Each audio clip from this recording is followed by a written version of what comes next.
Are you ready to go from burned out to blissed out? I'm Rebecca Whitman. I will share with you my 7 pillars of abundance and interview experts that will help you get all 7 areas of your life in alignment so that you can be balanced, beautiful, and abundant. Let's get into the show.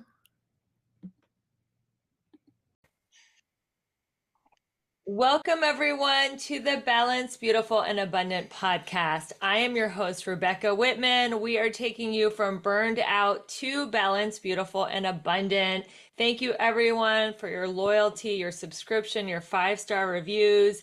These reviews help us get boosted in the algorithm so more people realize that they can live life balanced, beautiful, and abundant. Today, I have a very special guest. Welcome to the show, Neil Palacci. Thank you, Rebecca. Great to be here. And Neil and I met through a wonderful network called eWomen. And even though it's eWomen, Neil is smart because he knows his ideal client is a woman. So he's going to where his ideal clients are. And that is where I met him. And we have struck up a friendship, and I've been doing some speaking events for him.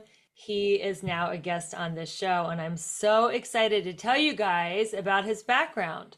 So, Neil is a divorce consultant and founder of the Wealth Creator Company for Women. Neil has specialized in financial coaching for over 15 years. He founded the Divorce Transition Professionals, a national network, in 2017. His financial experience stretches over 5 decades. He was an insurance agent, a financial advisor, and now he specializes in working with women pre, pending, and post divorce on their financial issues. His network, the Divorce Transition Professionals, provides an expansive network of professionals to handle divorce and beyond. He lives and works in the Conejo Valley, California, and is married to Stacy since 1987. He has 3 kids, ages 20, 20, and 22, and he was born and raised in England and has been in the United States since 1979. Well, cheers to that. I'm drinking my tea in your honor for England, even though it's green tea made in Japan, and it's awesome. I love tea. I'm such a tea person. So, how did you get, you're happily married, for I don't know how many years, since 1987. How many years is that? 37. So you're long-term married, yet Yes, you're in the profession of helping women with divorce. So I how know. how did that happen? How tell us the origin story of how you came to find this marketing niche when you're a happily married guy. Well, that's a great question. First of all, I have a very understanding wife, right? which is a prerequisite. But after 25 years of doing traditional financial planning, I decided I wanted to make a slight change. There were things going on in the industry, and I was getting a little bit burnt out, if you will. So I hired a coach, and she and I sat for over many meetings and looked at all sorts of different things, and she did her testing and chatted with me and looked at my previous client base, and she knew me a little from prior experience. And first of all, she said, "Well, I definitely think you should be working with women." I said, "Okay, well, that accounts for about 150 million people. So that's not exactly a target Let's market." stop there. Why did your coach tell you to work with women? Because usually gay men get along the best with women.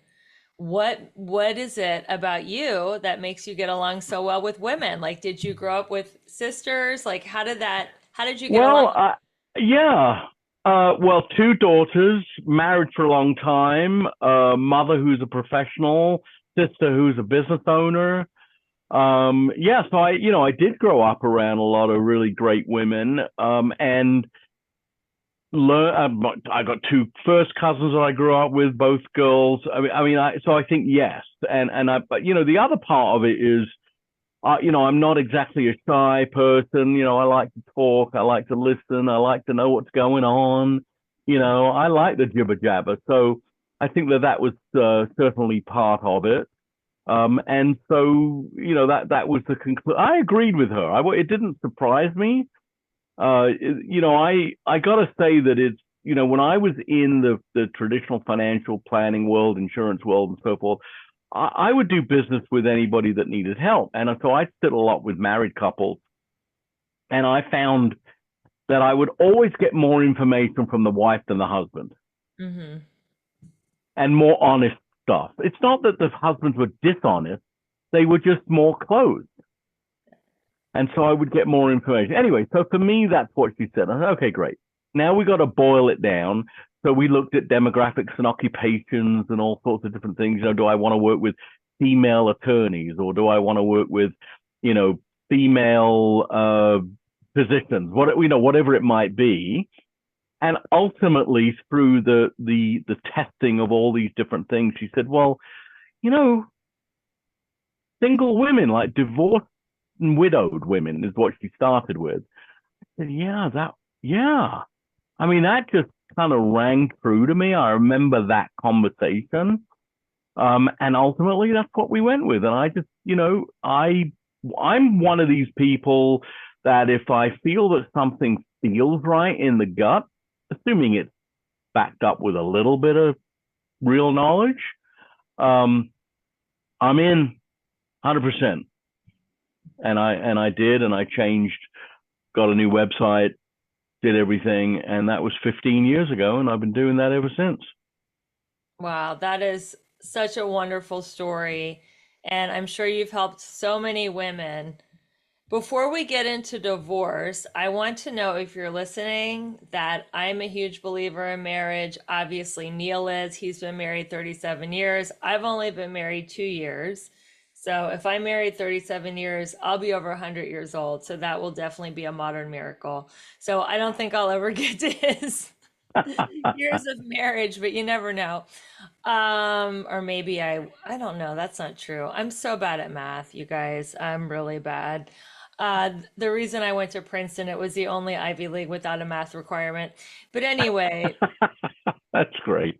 what is your advice for a long-term marriage? Like, what are some of the tips that you have gotten from your 37 years of marriage to your wife? And then we'll go all into divorce and how to get divorced. But I'm curious to know, what is your advice for a long-term marriage? Do you have any good tips? I think the main thing is that you've got to be willing to meet in the middle. You got to be a good listener. You've got to be willing. You got to be real patient. I mean, men and women are different animals. There's no question about it. There is a Venus and Mars. I totally get it. I believe it. I'm living it. And I think that we can all pretty much agree on that. And so you got to recognize those differences. It's going to be frustrating. Know that there are going to be days that you're going to be angry at each other.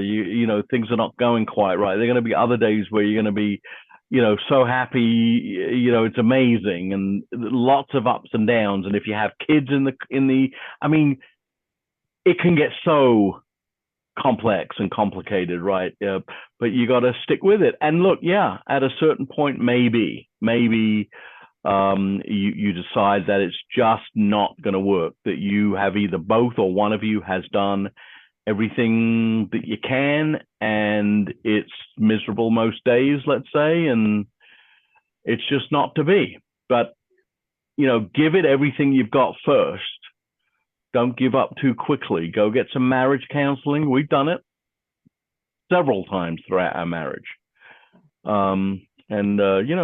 Talk about things. And if you can't talk about it without getting into an argument every time, then go talk about it with a professional so Yeah. that you can get help. Now, what advice, you have two daughters or three daughters? I have two daughters and a son. So, are you going to tell your daughters to get a prenup? Are you going to tell your daughters to have a separate checking account when they get married? Like, what advice are you going to give them? Well, I will tell you that that's a great question. First of all my kids have separate finances now. Okay. I mean, we started that early. My kids, you said they're 20 and 20. That was correct. They just turned 21, literally, on June the 15th. So they just turned Happy 21. birthday to them. They can have a Yes, legal drink. exactly.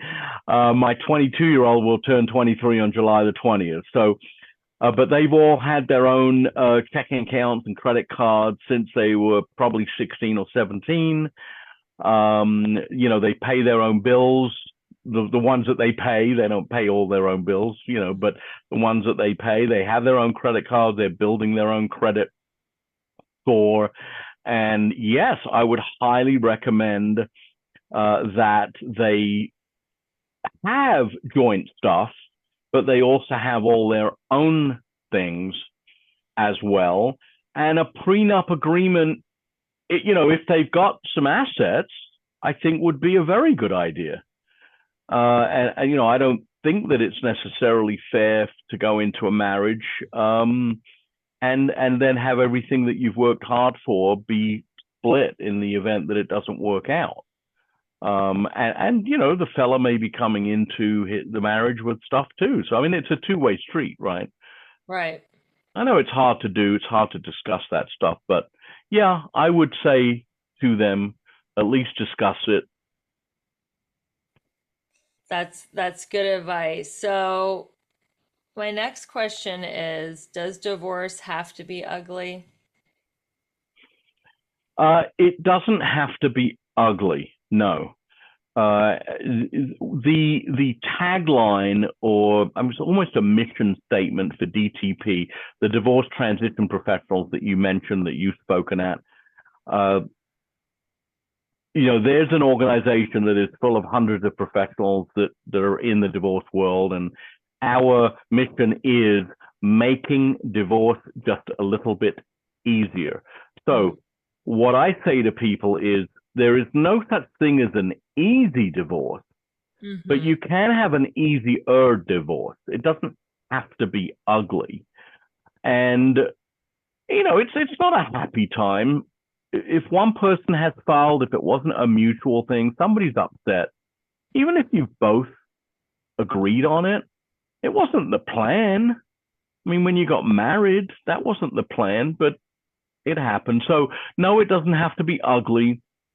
And the way for it not to be ugly, quite frankly, is to do your very best to not get too emotional and angry about things that are usually not that important. I find that people are arguing over material things, like, I don't know, a piece of art or whatever it is. It doesn't always have that much value, but it's not worth the argument. Like, at the end of the day, think about the fact, especially if you have kids, that you want to be able to go to their wedding together. When they have a baby, you want to both be at the hospital and go to the baby shower and all that, and you got to be in the room together. Yes. And you don't have to be best friends, but you want it to be amicable. You don't want it to be like there's a elephant in the room every time you're together. That's not going to be fun. So what do you think makes divorces go ugly? Well, unfortunately, a lot of divorces are as a result of cheating, right? Yeah. So Is that when so? Is that really a major cause for most divorces?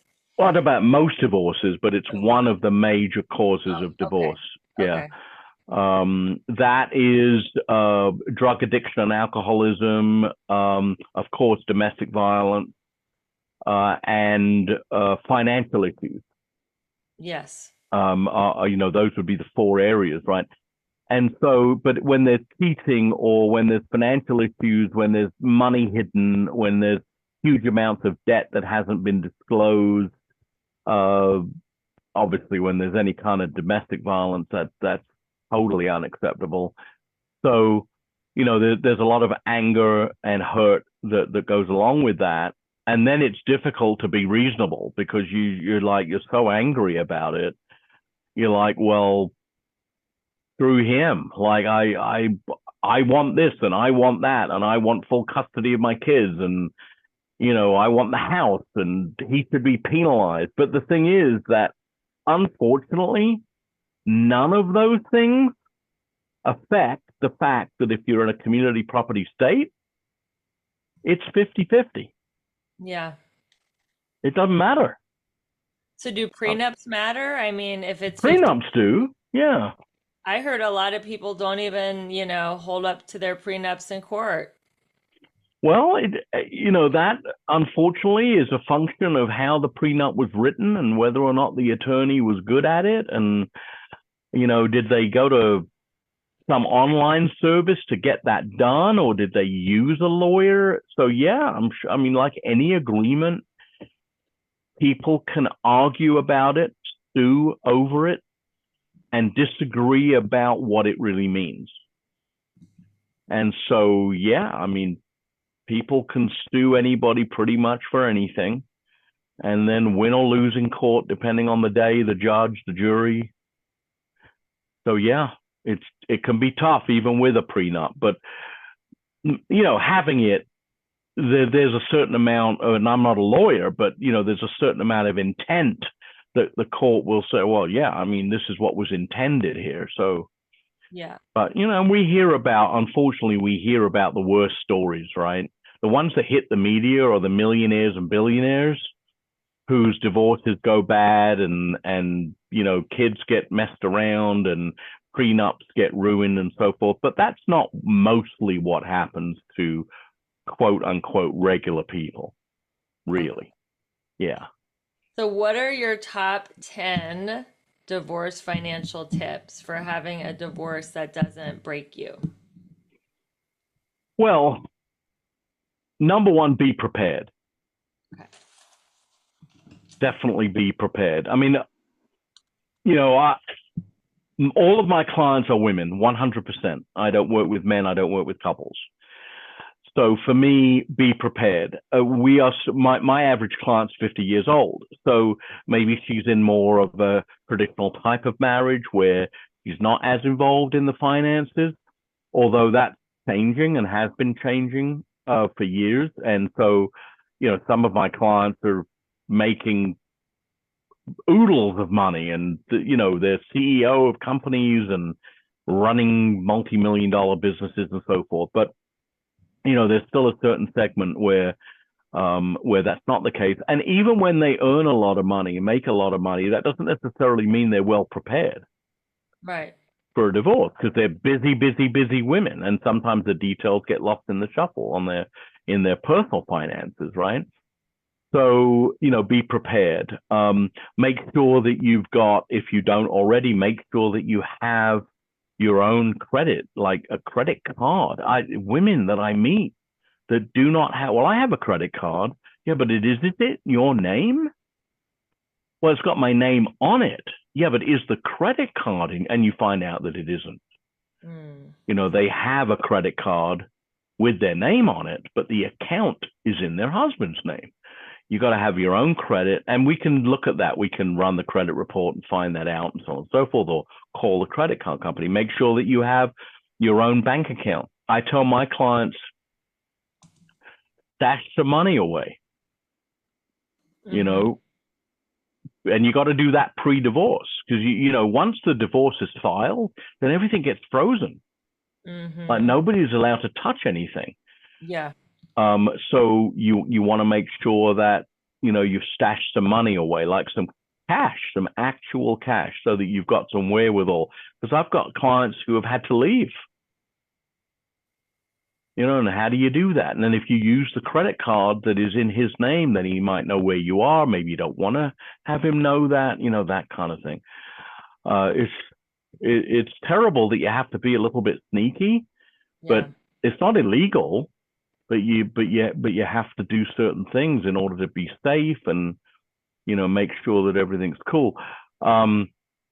Make sure that you're not doing anything that would put you in jeopardy, like with your kids. Because, well, I saw that, she was slapping his bottom, he's only a 5-year-old and so on and so. I know, it's like crazy that that would be a thing.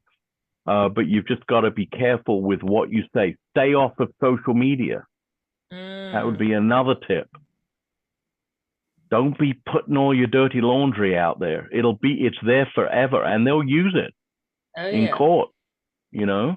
Yeah, I have a friend who's airing all her dirty laundry on social media, and so is he, and they're having the battle Oh, publicly. Yeah, it's so hard to watch. oh, that's so painful. Yeah. The other thing would be don't talk to your kids about what's going on with your soon-to-be ex. Mm-hmm. You don't want to draw them into it. Kids have been put on the stand. You don't want your kid to be on the stand. Avoid it. Don't talk to them. Don't talk badly about your ex, even if you hate his guts in front of your kids. Yeah. That'll come back to bite you. Don't do it. Yes. Interview lawyers. Don't pick the first one that you meet. They all have the same degree and training, but they all have a different personality and a different methodology. And you've got to pick the one that works well with you, not just because they have a good reputation or even that your best friend thinks they're the best thing. Mm-hmm. Do you want to know my biggest and best beauty secret? It is liquid collagen. I started drinking liquid collagen 3.5 years ago, and I am totally obsessed. I have never looked younger, fitter, leaner, stronger.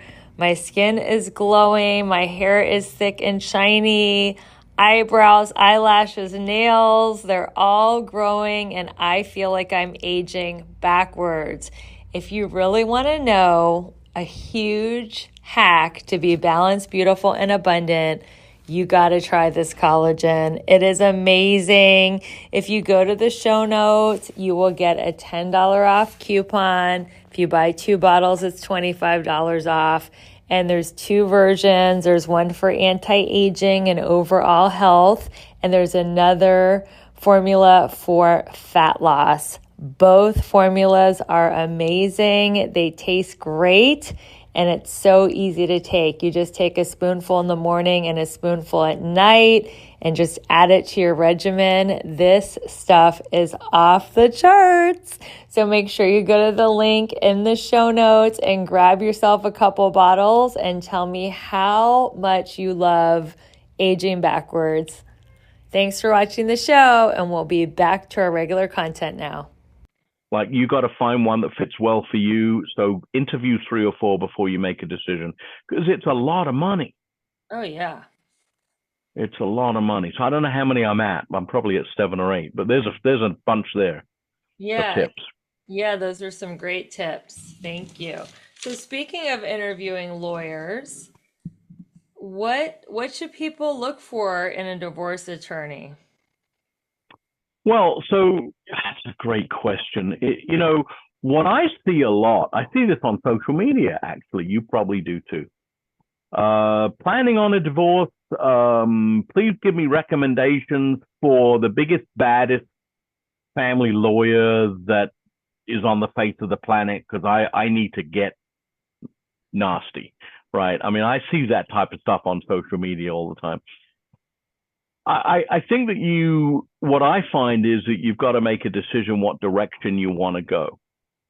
Going to court or needing to go to court is the most expensive way you could. I mean, so what are we talking about? In Los Angeles, where we are, average 500 an hour. Yeah, that's average. Yeah. So, you put down a retainer, it's going to be 10 grand. Yep. And that gets you 20 hours. And a few letters, a few phone calls, 5 hours is done. Yes. And then one hearing, because it includes traveling to the court, and a couple more letters, phone calls, blah, blah, blah, all 20 hours gone. You're like 6 weeks in, and 10 grand is gone. And at 3 or 4,000, they're asking you to refill the pot, right? Of course. Yep.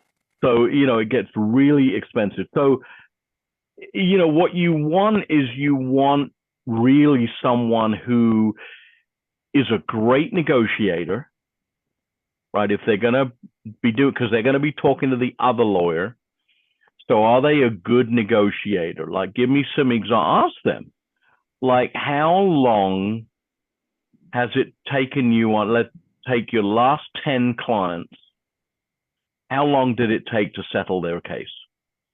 That is a great question.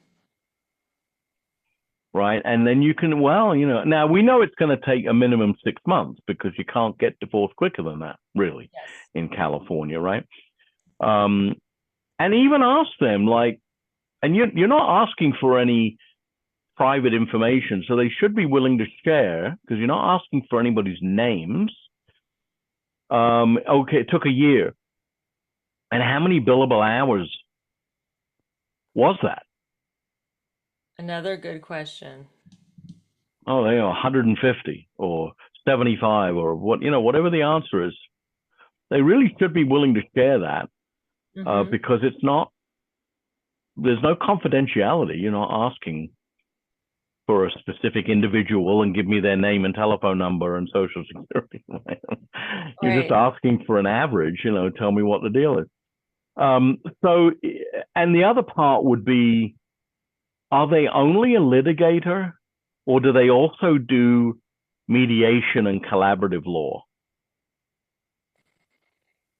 So if I end up wanting to do that, go that route, are you going to want to refer that out, or is that going to be you, or does your partner do that? What's the story with that? Because it doesn't. Sometimes you need to look at mediation as an option. Yeah, You well, don't. that's another question I had. Yeah. What is the difference between mediation and litigation, and how do you know when to use which one? Well, good question. And you've got collaborative law right in the middle of that. So I'll cover that as well quickly. But uh, litigation clearly is the lawyer who is going to go to hearings and going to go to court, and there's going to be discussions between him and your soon-to-be ex-spouse's lawyer, and they're going to be negotiating and so on and so forth. It's not a mediation. A mediation is one person. It can be a lawyer or not a lawyer, because there are non-lawyer mediators. And that person is not representing either of you, but rather is a complete neutral who is just helping you by telling you how a law works, both of you in the room at the same time. Everybody gets the same information at the same time and helping you to figure things out together. And then the mediator is kind of coaching you to that end so that you come to an agreement that works. And then the mediator can write up the agreement, or there could be a separate lawyer to write up the agreement and so forth. I always recommend to my clients, if you're going to use mediators, they're great. But you also probably want to have a lawyer on contract just to review the agreement and give you specific advice. In those situations, you don't generally have to put down a retainer. It's just somebody that you can call up on an hourly basis and say, hey, can you just read this over for me? And they'll send you a bill for 3 hours or whatever their charge is. And that's just because the mediator cannot say to you, okay, you've got Jill and you've got John. Jill, this would work for you. I would highly recommend this. Like that, because he's neutral. That mediator is neutral. The only thing the mediator can say is, if you decide to go this route, this is how it will work. This is what this means. Mm-hmm. But they can't tell you, well, this is best for you, because they can't advise you. They're not your representing attorney. And how you know? Well, how you know whether to go mediation or some other methodology, partly is, do you have agreement from your soon-to-be ex? Is that person willing to sit with one person and see if we can mediate? Can the three of us sit in a room and discuss this reasonably, fill out our paperwork, come back in the room, get through, who's going to have what and what the custody arrangement for the kids is going to look like and how much spousal support one or the other has to pay, and can we do that? And you might as well give it a shot, because if it doesn't work, you can always go hire a lawyer. Yeah, that's what happened to me. We tried to have a mediator and we weren't seeing eye to eye on anything. So I Mm. was like, all right, we tried it. It's time to hire attorneys. So who else do you need on your team besides an attorney? And that's part of your awesome network. You have so many different professionals and the divorce transition professionals. What Right. would you advise one of your female clients on who they must get on their team to make the divorce as smooth and, not as financially taxing as it could be? So if they're going to, for instance, let's say there's a house. Mm-hmm. Now, if sometimes an appraisal needs to be done on that house, or Yes. sometimes the husband and wife can just agree, okay, we're going to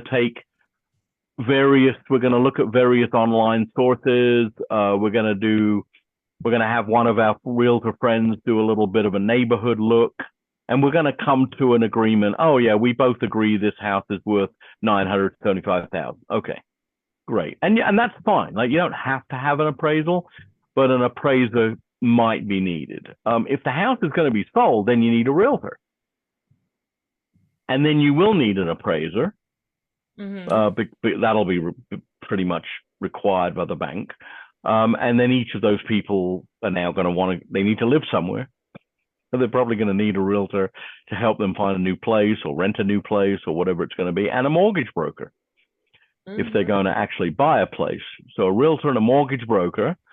Ultimately, if there's money in 401ks or in a brokerage account and so forth, they need a financial planner. Now, some of those people may already exist in their life, but depending, I find about 80% of the time, the husband and wife want different people. They don't want the same financial planner anymore because the financial planner was a college buddy of my husband, and I want my own planner. And that might happen with a realtor and a mortgage broker as well. And then the other person they'll need ultimately is the estate lawyer, because their trust is essentially defunct. They're not going to want their soon-to-be ex-husband or soon-to-be ex-wife to be their medical power of attorney anymore. Yeah. You don't want that person flipping the switch, right? So, you want your best friend or your brother, or maybe you've got kids that are now adults or whatever it may be. So you got to change a few things. You got to change all your insurances. I mean, there's a lot to do. Like, you could have a team of 10 professionals. Ultimately, you need all those people to make sure that you're going to file your own tax return ultimately. Oh, okay. Well, then you need a CPA. Yeah. Or, A lot of people involved. yeah. So getting through the divorce and post-divorce are kind of two different things. Like, during the divorce, you may need that realtor. You may need a private investigator. You may need a forensic accountant. Depends on the complexity, right? But the lawyer, the private investigator, the forensic accountant, and the realtor are usually like during the divorce people. And then post-divorce, mortgage broker, estate lawyer, insurance agent, some of these other people need to become involved to make sure that you are properly protected and, have what you need with insurance and other documents. Why would somebody need to hire a private investigator? Because they think that something's being hidden or something is being hidden. Like hiding Assets. money? Okay. Mm, yeah. There are. I've been involved in several situations where we've hired a private investigator. Well, I say we. I mean, it's really the client hiring the private investigator, or the lawyer does and then charges the client through the lawyer. But that private investigator is, I mean, they're looking for money. They're looking for bank accounts. They're looking for a paper trail. Oh, well, we bought this property, but it was put in his brother's name because. So there's a paper trail that's developed. Where did that money come from? And you can show that the money came from your bank account, even though that house is now in somebody else's name. That it's really your asset. And maybe you hit it and you were part of that even, but now he's trying to say that it isn't part of the community property assets. And then sometimes there's bank account and debt that is not disclosed, which So is a big. what about other than like hiding money and debt, do people hire private investigators to prove that their spouse is cheating? Well, they do, although it has no impact on the divorce.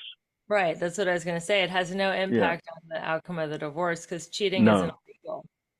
that's right. So they do it because they want to know. They just, yeah. Okay, fine. I mean, to me, it's a waste of. You'll probably find out anyway. Mm-hmm. Like, just wait a little bit. You'll probably find out anyway. So I wouldn't spend money on that yet. But people do feel that way. They'll say, "Well, he did this and he did that, and he cheated on me. He lied about this." And blah, blah, blah. Yeah, I know, but there's no penalty for that. No financial penalty. Yeah. He'll just be dealing with it in his own mind. What goes around comes around.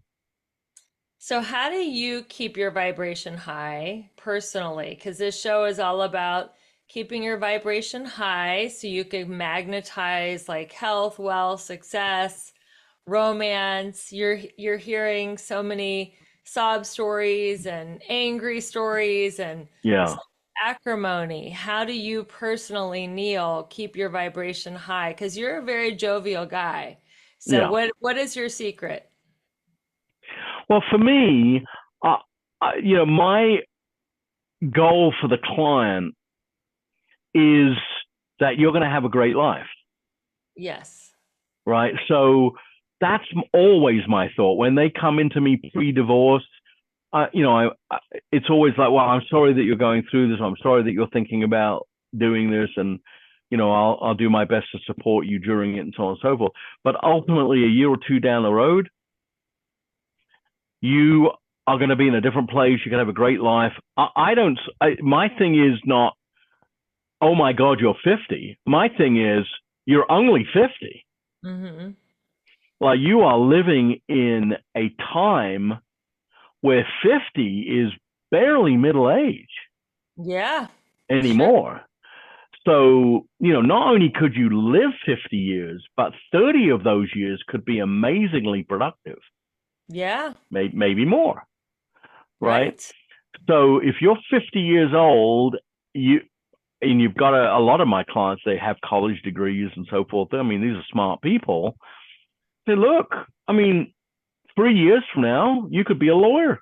Like, go to law school, Yeah, anything can happen. start a new career, open up a business, invest in yourself, get a certification of some kind, go to school to do whatever the heck you want to do. Like, is there something in your life that 20 years ago you gave up on because you got married, had kids, or whatever? Maybe you want to reignite that.